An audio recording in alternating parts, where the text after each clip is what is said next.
हाँ जी बच्चे, एफएम में आपको एक ही क्वेश्चन दिए तो होमवर्क नहीं। कौन सा क्वेश्चन नंबर था? 8। किस किस ने सॉल्व किया हुआ है? And I believe some of you had doubts in it also. Manasvi, आपको डाउट था इसमें? हो गया। चलिए जी, क्वेश्चन नंबर 8 में देखिए, एक ही कंपनी की इनकम स्टेटमेंट थी। नाउ अगर मैं वर्किंग नोट की बात करूं, देखिए ओनली रूपी value available in the question is interest. तो हम कॉन्सेप्ट लगाते हैं फाइनेंशियल लीवरेज का। फाइनेंशियल लीवरेज को कैसे एक्सप्रेस कर सकते हैं? EBIT upon EBIT minus interest. मेरे पास ये फाइनेंशियल लीवरेज गिवन है 2 टाइम्स, मेरे पास इंटरेस्ट गिवन है 2000। तो यहां से ईबीआईटी की वैल्यू आपके पास आ जाएगी, ईबीआईटी की वैल्यू आ जाएगी 4000। ना जब मेरे पास ईबीआईटी है, इंटरेस्ट है, तो ईबीटी आ जाएगा। ईबीटी से ईएटी तक पहुंच जाओगे। पॉइंट इज ईएटी जो फाइनल हमारे पास पॉइंट है that is 1400। Now thing is EBIT onwards कैसे सॉल्व करोगे? Using operating leverage. Now operating leverage मेरे पास 3 टाइम्स है। ऑपरेटिंग लीवरेज का फॉर्मूला लगाओ, कॉन्ट्रीब्यूशन अपॉन ईबीआईटी। तो वहां से कॉन्ट्रीब्यूशन निकल कर आएगा 12,000। अब सवाल आता है कि कंट्रीब्यूशन से सेल्स की तरफ कैसे पहुंचना है। कल आपको एक चीज बताई थी वेरिएबल कॉस्ट रेशो के बारे में, 75%। If variable cost is 75% of sales, तो देखो सेल्स में से सेल्स के दो हिस्से हैं बेटा, ध्यान से देखो। सेल्स के दो हिस्से हैं, एक है वेरिएबल कॉस्ट, एक है कंट्रीब्यूशन। अगर वेरिएबल कॉस्ट सेल्स का 75% है, तो कंट्रीब्यूशन सेल्स का 25% हो जाएगा। By the way, contribution sales का कितना परसेंट है उसको हम प्यार से क्या बोलते हैं? PV ratio. या पीवी रेशो नाम नहीं लिखना, आप सिंपली बोल दो contribution to sales ratio is 25%। So अगर कंट्रीब्यूशन सेल्स का 25% है, तो सेल वैल्यू कितनी आपके पास आ गई? 48,000। या आपको ये बताया था कि ये चीज अगर नहीं भी स्ट्राइक करती, बिकॉज ऑब्वियसली फिलहाल हम कंट्रीब्यूशन वाले कॉन्सेप्ट पर प्रॉपरली आई नहीं है, वो कॉस्ट अकाउंटिंग की बात है। आप ऐसे समझ लो कि इतना तो आपको पता है ना बेटा कि income statement point of view से सेल्स में से वेरिएबल कॉस्ट माइनस करके कंट्रीब्यूशन आता है। Let sales be x. तो क्वेश्चन ने बोला variable cost as percentage of sales 75%, hence variable cost is 0.75x, hence contribution कितनी आ गई? 0.25x। और यही चीज मेरे पास 12,000 में पड़ी है, तो x की वैल्यू कितनी आ गई? 48,000। अल्टीमेटली वो वर्किंग नोट कैसे भी बना लो, आपके पास सेल्स की वैल्यू 48,000 आ जाएगी। बताइए जी, ये पॉइंट सभी को क्लियर है? उसके बाद टुवर्ड्स द एंड एक क्वेश्चन को पिक करके उसमें सेवा भाव करके हमने थोड़ा बहुत आइडिया लिया था, अभी बात पूरी नहीं हुई थी कंबाइंड लीवरेज की। हाँ जी, आप में से किसी का डाउट था बेटा आपका? अब बताइए वो रेशो कंबाइंड लीवरेज कैसे निकली। ओके, देखिए अगर मैं उस स्पेसिफिक क्वेश्चन की तरफ जाऊं जो भी आपका क्वेश्चन नंबर था, उसमें देखिए कंबाइंड लीवरेज की पहले ना डेफिनेशन समझो। कंबाइंड लीवरेज की पहले डेफिनेशन समझो। It is utilisation of fixed operating cost as well as fixed financial cost so as to magnify the impact of change in sales on change in EPS। जो आपने कल question किया था उसमें मेरा ईपीएस बेटा डिक्लाइन कर गया था 44.44% से, और वो डिक्लाइन करने का एक इकलौता कारण, व्हाट वाज द ट्रिगर जिसकी वजह से ईपीएस डिक्लाइन कर गया? सिर्फ और सिर्फ कि मेरा आउटपुट गिर गया या सेल्स गिर गई, जिसको बोलते हैं। सेल्स कितने से गिरी? 16.67% से। अब थिंग इज, मेरी जब सेल्स गिरी 16.67% से, ईपीएस मैग्निफाइड वे में क्यों डिक्रीज हुआ? दैट इज द क्वेश्चन जी। ईपीएस में मैग्निफिकेशन क्यों आई है? कारण क्या है कि दो तरीके के फिक्स्ड कॉस्ट थे, जो कि फिक्स्ड बीइंग फिक्स्ड वो चेंज नहीं होते, इसलिए ईपीएस पर मैग्निफाइड इंपैक्ट देखने को मिल गया। एंड जब हमने ये फिगर निकाली तो ये फिगर कितनी आ रही थी? 2.67। नाउ अब इस एक्सप्रेशन को आप कैसे एक्सप्लेन कर सकते हैं? बिकॉज परसेंटेज चेंज को लेकर मैंने ऑलरेडी 2 लीवरेजेस पढ़ ली हैं। हाँ जी, वो 2 लीवरेजेस मुझे बताना। एक पढ़ी थी ऑपरेटिंग लीवरेज, एक पढ़ी थी फाइनेंशियल। नो, ऑपरेटिंग लीवरेज के डिनोमिनेटर में क्या आता था? Percentage change in sales, but impact किस पर? ईबीआईटी पर। और फाइनेंशियल लीवरेज में बताना परसेंटेज चेंज इन ईबीआई, और इम्पैक्ट किस पर? अब आप लोग ये सोचो कि अगर मैं दोनों लीवरेजेस को मल्टीप्लाई कर दूं तो मेरे पास परसेंटेज चेंज इन ईबीआईटी से percentage change in EBIT cancel हो जाता है, बचता ही क्या है, percentage change in EPS upon percentage change in sales, जो कि यही वाला एक्सप्रेशन था। Hence can we say that combined leverage is multiple of operating and financial leverage. Agree हो गया जी। ऐसे ही ऑपरेटिंग और फाइनेंशियल के अपने और भी फॉर्मूला थे। ऑपरेटिंग का अपना फॉर्मूला क्या था जी, कंट्रीब्यूशन अपॉन ईबीआईटी। फाइनेंशियल का अपना फॉर्मूला क्या था, EBIT upon EBT minus pre tax preference dividend. Again जब आप दोनों को मल्टीप्लाई करने चलोगे तो ईबीआईटी से EBIT cancel. Hence combined leverage का फॉर्मूला क्या बन गया, contribution upon EBT minus pre tax dividend. बताइए जी, अब ये बात क्लियर होगी आपको। All right, all right. Now अब बुक में प्रॉपर कॉन्सेप्ट आपके पास ये है, जहां पर भी हमारे पास कंबाइंड लीवरेज का टॉपिक स्टार्ट हो रहा है देखिएगा। तो सबसे पहले तो इसकी definition, it indicates the effect of sales changes on EPS. फिर इसका अपना फॉर्मूला जो भी बनता है, जिसका परसेंटेज चेंज वाला फॉर्मूला जो भी बनता है, राइट। ओके। नाउ एक चीज हमको देखनी है, specially percentage change in EPS को लेकर। आपने फाइनेंशियल लीवरेज जब पढ़ी तो एक नोट लिखा था that if there is no preference dividend, लिखा था कहीं पर, if there is no preference dividend तो बताना क्या होता था, परसेंटेज चेंज इन ईपीएस बराबर परसेंटेज चेंज इन ईबीटी बराबर परसेंटेज चेंज इन ईएटी। ये बात यहां पर भी एप्लीकेबल है। अगर प्रेफरेंस डिविडेंड नहीं है तो जो परसेंटेज चेंज ईबीटी में आया वही ईएटी में या वही सीधा ईपीएस में, क्योंकि बीच में आने वाली कोई फिक्स चीजें नहीं है। अब होता पता क्या है, क्वेश्चन ऐसे पूछा जाता है, कंबाइंड लीवरेज निकाली हुई है, वो कहता है if sales went up by 10% what is change in EBT. अब हम सोचे कि मेरे पास परसेंटेज चेंज इन ईबीटी वैसे तो किसी फॉर्मूला में नहीं आती, बट पता होना चाहिए कि if there is no preference dividend, percentage change in EBT या परसेंटेज चेंज इन ईपीएस एक ही बात होती है। ठीक है जी। ये तो ये चीज यहाँ पे भी एप्लीकेबल रहेगी रहेगी। नाउ एक चीज जो कि बुक में लिखी नहीं हुई है, आपने लिखनी है that combined leverage is multiple of operating and financial leverage. ये बुक में लिखी नहीं है, आपने लिखनी है, ठीक।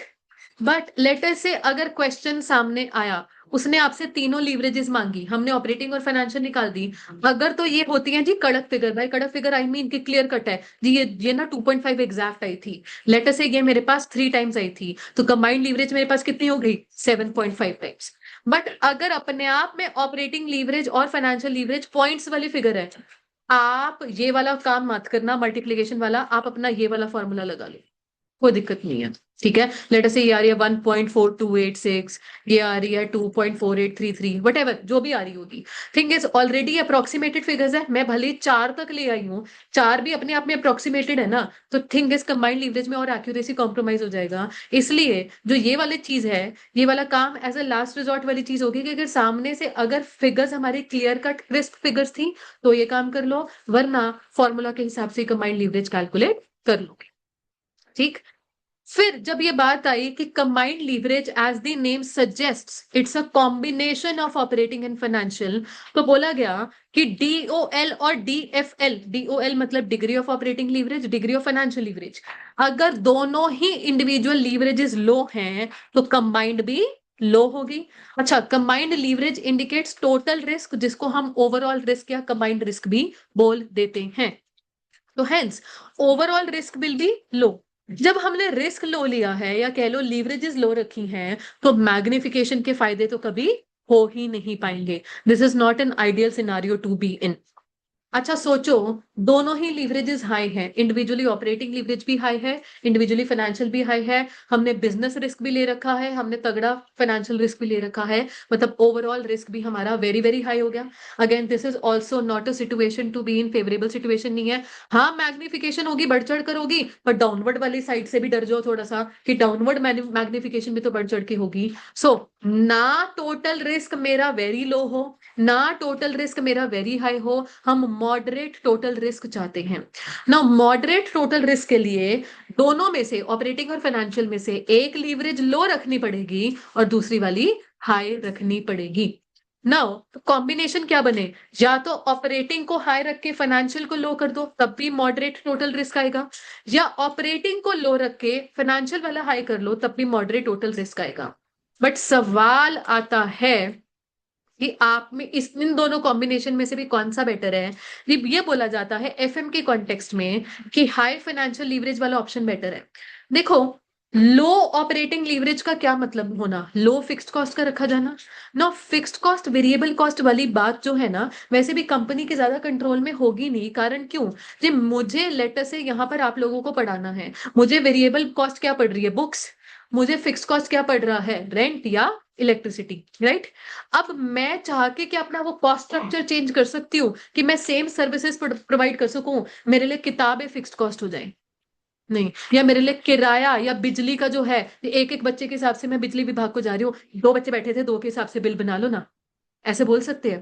तो प्रोडक्ट बनाने के लिए जो खर्चा है जिस नेचर का है, होना है तो होना है, सैलरी फिक्स्ड होती है तो होती है, एडवर्टाइजमेंट फिक्स्ड है तो है, ज्यादा ऊपर नीचे उधर कर नहीं सकते हो, हमारे बस में ज्यादा चीजें वो होती नहीं है। इसलिए खेलना है तो फाइनेंशियल एंगल पर खेल लो कि आपकी चॉइस है, आपको सोर्सेज ऑफ फाइनेंस कैसे रखने हैं। आपको ज्यादा डिबेंचर रखना है, कम इक्विटी शेयर रखना है, ज्यादा डिबेंचर रखना मतलब ज्यादा इंटरेस्ट रखना, आपकी चॉइस है कि आपको सेफ प्ले करना है, इंटरेस्ट आपके कंट्रोल में मतलब डेट आप कम कर लो, मेजॉरिटी इक्विटी पर चले जाओ।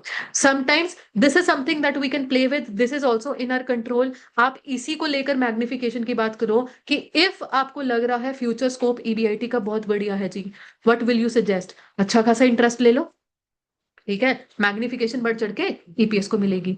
अगर मुझे फ्यूचर में लग रहा है कि अच्छा नहीं जी, मेरे पास ना, मुझे लग रहा है ऐसी बात कि ईबीआईटी ज्यादा फेवरेबल नहीं दिख रहा, तो हम अपनी तरफ से इंटरेस्ट की चॉइस क्या रखेंगे, कम रखते हैं, लो फाइनेंशियल लीवरेज।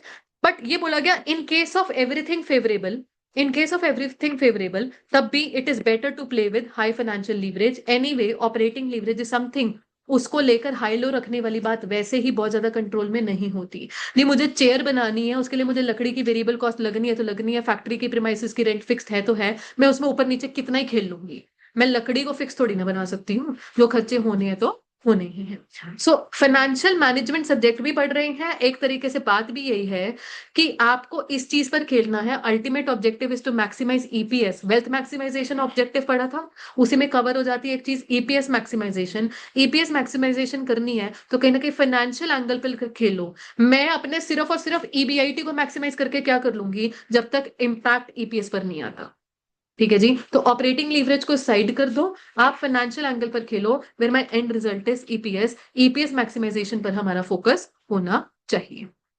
ऑलराइट जी, खैर ये एक थ्योरेटिकल बात थी।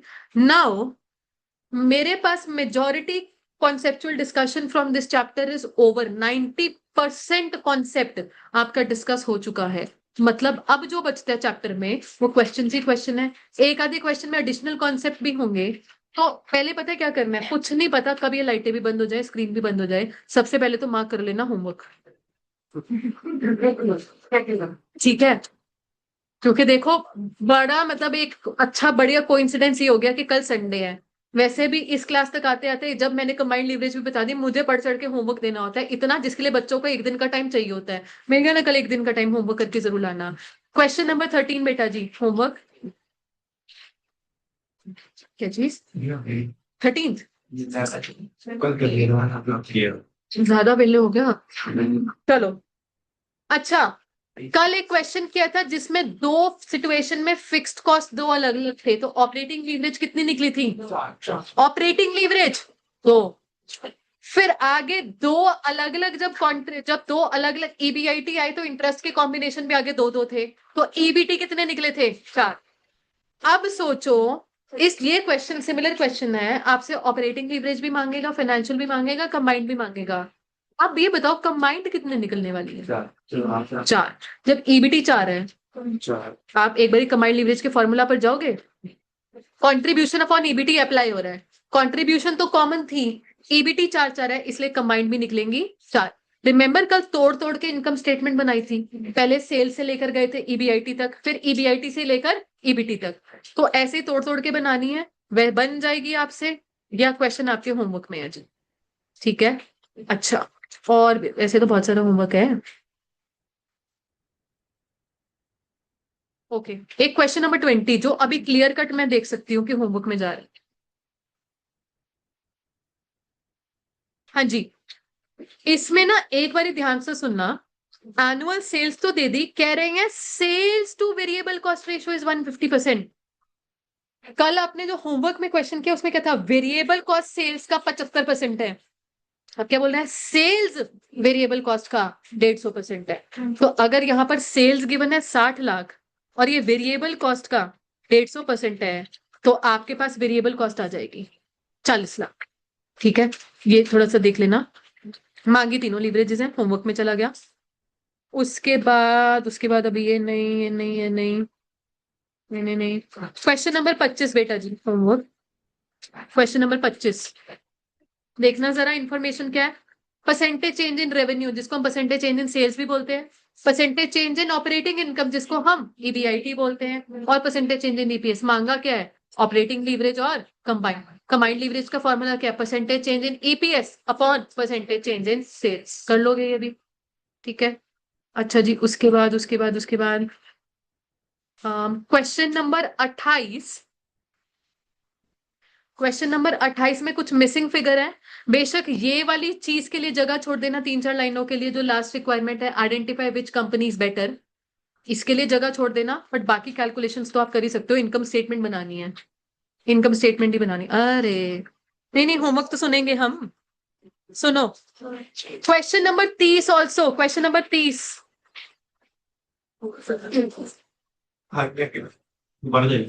नहीं, शुभ शुभ बोलो। चलो, क्वेश्चन नंबर 30 तक होमवर्क मार्क हो गया।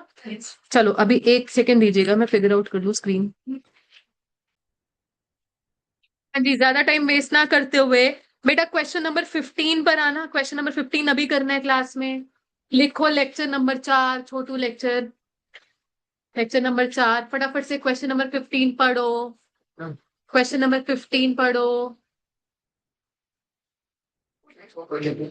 From the following information extracted from books of account of IMAX Limited, calculate percentage change in EPS if sales increase by 10% and fixed operating cost is so and so. उसके अलावा fix cost के अलावा EBIT और EBT भी दिया हुआ जी। पूछ क्या रहे हैं,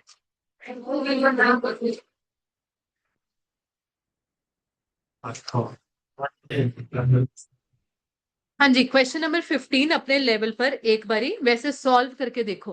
पूछा क्या है, परसेंटेज चेंज इन ईपीएस, अगर अगर क्या चेंज हुआ तो सेल्स। बताओ ये कौन सी लीवरेज है जो सेल्स का इंपैक्ट ईपीएस पर बताती है, कंबाइंड। तो क्या पता करना है, कंबाइंड लीवरेज। मुझे कंबाइंड लीवरेज के फिगर बताओ, कंबाइंड लीवरेज कितनी आ रही है।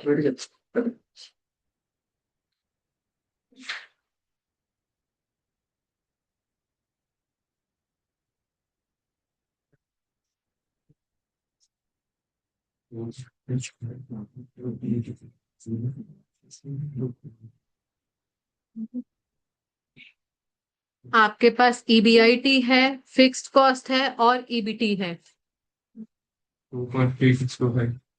2.3625, ठीक है जी।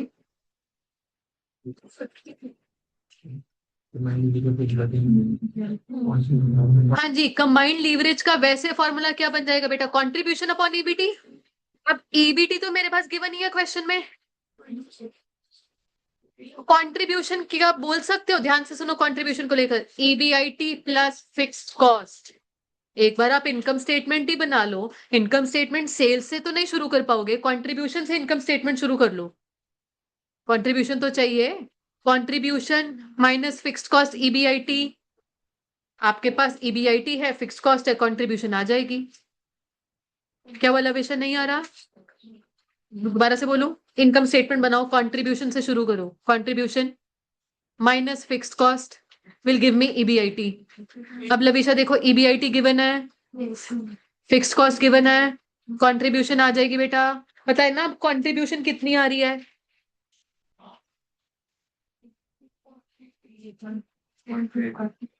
कंट्रीब्यूशन कितनी आ रही है, 33 लाख 3307,500 सिंपली ईबीआईटी में फिक्स्ड कॉस्ट जोड़ के। अब कंट्रीब्यूशन है, ईबीटी तो क्वेश्चन ही बता रहा था, निकालो जी कंबाइंड लीवरेज। कंबाइंड लीवरेज कितनी आ गई? 2.3625। 2.3625 नहीं आ रही? आ गई। हाँ जी बताओ बेटा। हाँ जी, कंट्रीब्यूशन वाली बात हो गया। उसके बाद कंबाइंड लीवरेज का फॉर्मूला लगाओ। न्यूमरेटर में क्या आता है? कंट्रीब्यूशन। डिनोमिनेटर में क्या आता है? EBT minus pre tax preference dividend. Preference dividend है नहीं तो डिनोमिनेटर में बेटा क्या रह गया? Only EBT. ईबीटी मुझे क्वेश्चन से अवेलेबल है 14 लाख। आ जाएगी कंबाइंड लीवरेज कितनी? 2.3625। क्वेश्चन ने हमसे पूछा है percentage change in EPS if sales changed by 10%। अब कंबाइंड लीवरेज का परसेंटेज चेंज वाला फॉर्मूला लिखो, बुक से देखकर लिख लो चाहे।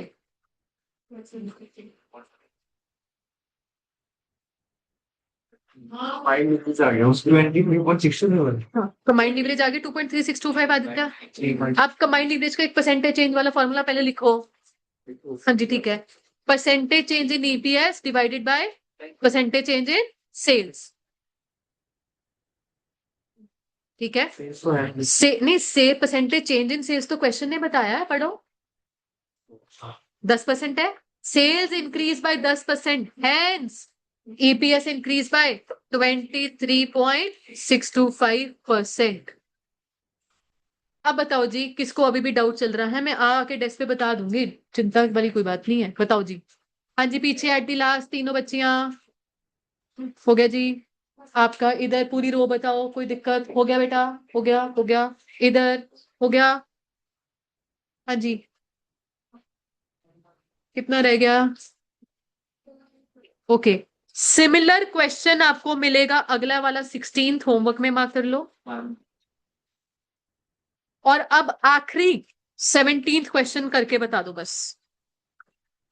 17th क्वेश्चन के बाद आप लोग फ्री हैं, करके बता दो बस अभी। और 18वां होमवर्क में जाएगा। हाँ जी मनस्वी। किसका? 23.625। बेटा जी, जिसको लग रहा है ना कि मेरी बोली हुई बात समझ नहीं आ रही, एक काम करो, मोबाइल खोलो, जूम पे लॉग इन करके देख लो, बस म्यूट कर देना, मुझे अपनी आवाज ही वापस नहीं चाहिए। देख सकते हो वहां पर स्क्रीन। अगर जिसको ज्यादा दिक्कत लग रही है, मोबाइल खोलो, जूम पे लॉग इन करके देख लो। बस लास्ट क्वेश्चन है 17th। 17th कर लिया तो 18th होमवर्क में जाएगा।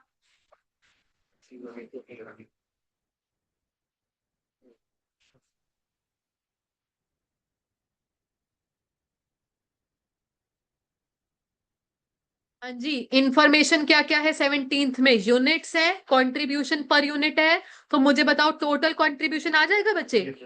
टोटल कंट्रीब्यूशन कितनी आ रही है? 37,500।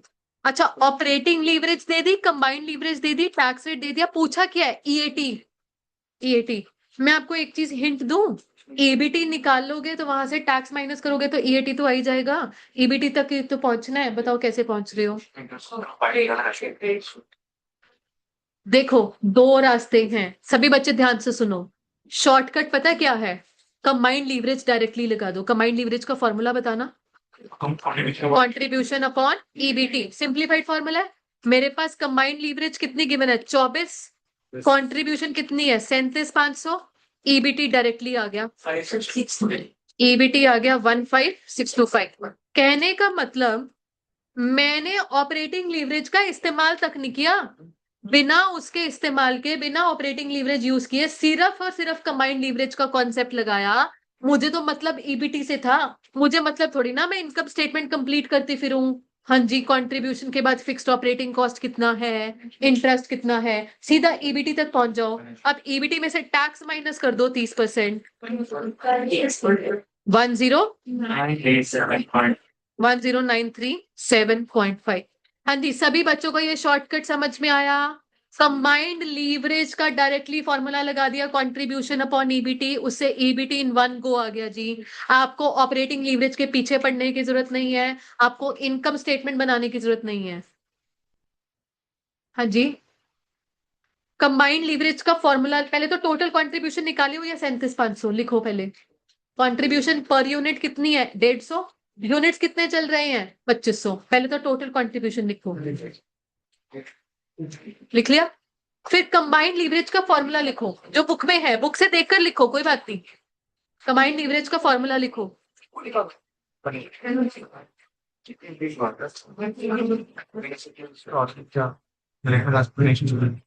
हाँ जी डोनल, लिख लिया?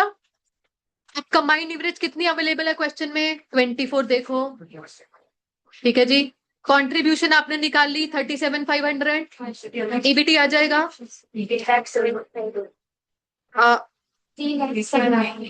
अरे 3 लाख में जो 37,500 किसने बताया है?